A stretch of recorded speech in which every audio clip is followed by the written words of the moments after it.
PWD assistant engineer നിങ്ങൾ ഒരുപാട് നോട്ടിഫിക്കേഷനും ഒരുപാട് ആഡും ഒക്കെ കണ്ടിട്ടുണ്ട്. പക്ഷേ എന്താണ് ഈ ജോലിയുടെ ഒരു റെസ്പോൺസിബിലിറ്റീസ്, അല്ലെങ്കിൽ ഈ PWD അസിസ്റ്റന്റ് എഞ്ചിനീയറായി നിങ്ങൾ നിയമിതനായി കഴിഞ്ഞാൽ അല്ലെങ്കിൽ നിയമിതയായി കഴിഞ്ഞാൽ എന്തൊക്കെയാണ് നിങ്ങളുടെ കീഴിൽ വരുന്ന ഡ്യൂട്ടീസ് ആൻഡ് റെസ്പോൺസിബിലിറ്റീസ്? നമുക്കറിയാം, നമ്മൾ സ്ഥിരം റോഡ് യൂസ് ചെയ്യുന്ന ആൾക്കാരാണ്. പലയിടത്തും കൺസ്ട്രക്ഷൻ വർക്ക് നടക്കുകയാണ്, റോഡിൻ്റെ കൺസ്ട്രക്ഷൻ വർക്ക് നടക്കുന്നുണ്ട്. കൺസ്ട്രക്ഷൻ വർക്കിൻ്റെ സമയത്ത് പല അപകടങ്ങളും സംഭവിക്കുന്നുണ്ട്. അതുപോലെ തന്നെ മഴ പെയ്യുമ്പോൾ നമ്മുടെ റോഡിൻ്റെ അവസ്ഥയെല്ലാം നമ്മൾ കണ്ടതാണ്.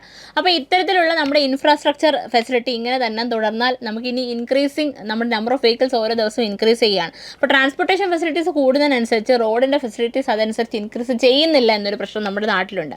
ഒരുപാട് ആക്സിഡൻസ് ഒക്കെ അതിന് ഉദാഹരണമാണ്. സോ ഈ പ്രശ്നങ്ങളെല്ലാം പരിഹരിക്കാൻ നിങ്ങൾക്കും കൂടി ഒരു അവസരം ലഭിക്കുകയാണ് PWD അസിസ്റ്റന്റ് എഞ്ചിനീയർ എന്ന ജോലി വഴി.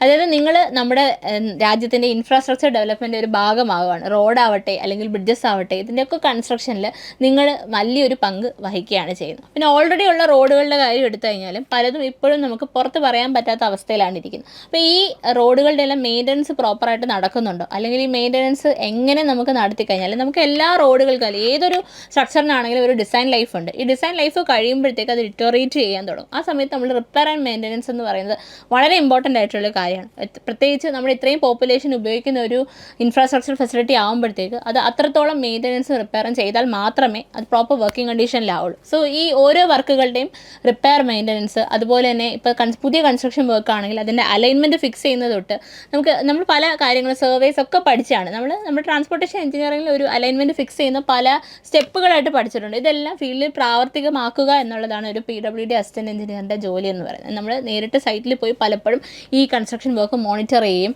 അതുപോലെ തന്നെ പേപ്പറിലിരിക്കുന്ന വർക്ക് തന്നെയാണോ ഫീൽഡിൽ എക്സിക്യൂട്ട് ചെയ്തിരിക്കുന്നത്, എന്തെങ്കിലും ഡിഫറൻസ് ഉണ്ടോ, ആ ഡിഫറൻസ് എന്തുകൊണ്ട് വന്നു, ആ ഡിഫറൻസ് ടാക്കിൾ ചെയ്യാൻ എന്തൊക്കെ ചെയ്യണം, ഇങ്ങനെയുള്ള കാര്യങ്ങളെല്ലാം തന്നെ PWD അസിസ്റ്റന്റ് എഞ്ചിനീയറിൻ്റെ ഡ്യൂട്ടീസ് ആൻഡ് റെസ്പോൺസിബിലിറ്റീസ് വരുന്നതാണ്. ആൻഡ് മാത്രമല്ല, നിങ്ങൾക്ക് അറിയാം PWD അസിസ്റ്റന്റ് എഞ്ചിനീയർ എന്ന് പറയുമ്പോൾ അത്യാവശ്യം പ്രസ്റ്റീജിയസ് ആയിട്ടുള്ളൊരു ജോബാണ്.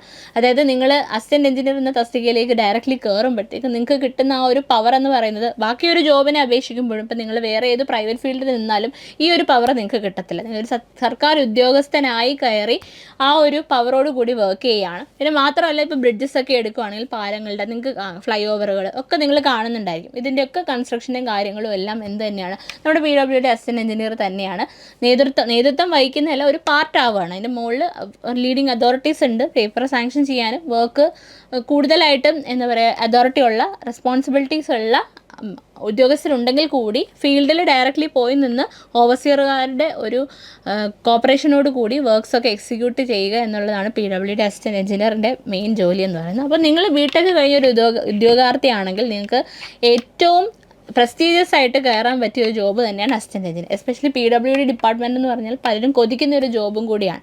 സോ PWD അസിസ്റ്റന്റ് എഞ്ചിനീയറിൻ്റെ നോട്ടിഫിക്കേഷൻ വന്നിട്ടുണ്ട്.